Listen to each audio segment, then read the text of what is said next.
Published, 17:30 Eastern Standard Time, the 7th of March 2018. Updated, 18:10 Eastern Standard Time, the 7th of March 2018. Tottenham chairman Daniel Levy has taken personal control of the club's prolonged search for their new stadium's title sponsor.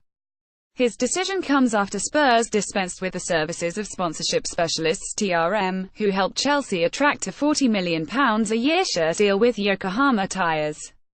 Levy, who has ruthlessly dumped sponsorship personnel who have failed to meet his highly ambitious targets in the past, reportedly wants £20 million per year for 20 years. Daniel Levy has taken control of Tottenham's ongoing search for a new stadium sponsor. Levy is looking to secure a £20 million a year deal for the London side for the next 20 years. He is determined to hold out for a brand he feels suits the club, telling the supporters trust the ground will be known as the Tottenham Hotspur Stadium until a suitable sponsor is found.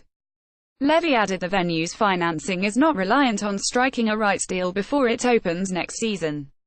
A club spokesperson said TRM had not been retained as discussions currently being held with potential sponsors did not come through the agency. Puma are set to take over from Nike as kit sponsors of Premier League champions-elect Manchester City.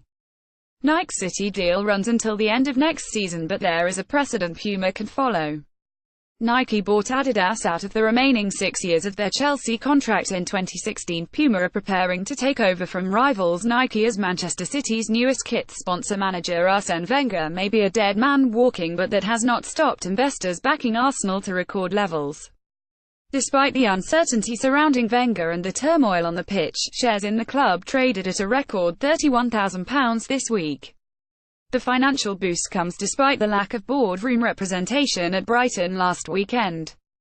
Not a single board member bothered to travel the 70 miles from Arsenal to the south coast for the 2-1 defeat. Instead, the club were represented by Secretary David Miles, former board member Richard Carr and Ambassador Pat Rice. Despite Arsenal's on-pitch troubles, investors have backed the Gunners to record levels. Twickenham may stage an extra game before the start of the autumn internationals to test the new £66 million plus corporate hospitality facilities. The RFU have yet to decide what type of match it will be, but it will not be one that adds to the overloaded England player schedule. The RFU are starting a crackdown on the extravagant perks received by privileged members. For the Six Nations game against Ireland a week on Saturday, the entitled Blazers will be booted out of the Royal Box for the first time and seated elsewhere in Twickenham.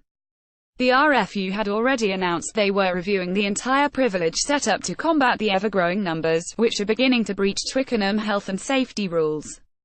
An RFU spokesperson said, "We have 296 seats in the Royal Box and more people entitled to sit there than we have seats, so on this occasion we have allocated some seats outside the box." The RFU will move privileged members out of the Royal Box for the first time against Ireland. Racetrack owners Arena Racing Company, whose race meetings are broadcast by other races, have added 4 independent racetracks to their Silk Series for women jockeys, yet all 4 courses have ATR Rivals Racing UK as their television partner.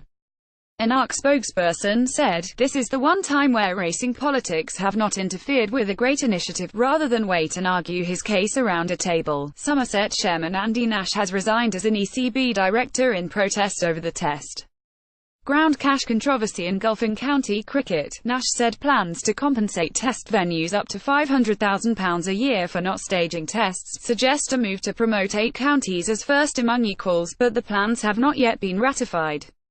Meanwhile, the £2.5 million Hampshire are set to receive explains why County Chairman Rod Bransgrove was so sanguine about the venue allocation from 2020 to 2024, having said his life's ambition is to watch an Ashes test at their Ageas Bowl. Somerset Chairman Andy Nash has resigned as an ECB director over test ground cash issues.